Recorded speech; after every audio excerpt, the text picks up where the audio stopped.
Class 7 NCERT Chapter 17 Question 9 Explain why there is a need of variety of animals and plants in a forest. So the answer is variety of plants and animals in the forest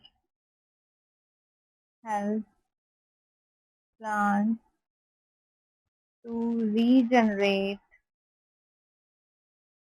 and grow more excellent range of plants, both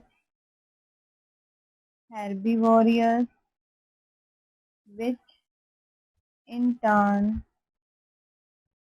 serve as food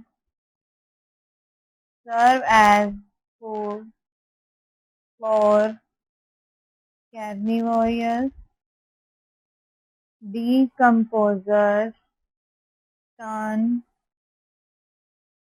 dead animals and plants into humus, thereby maintain nutrient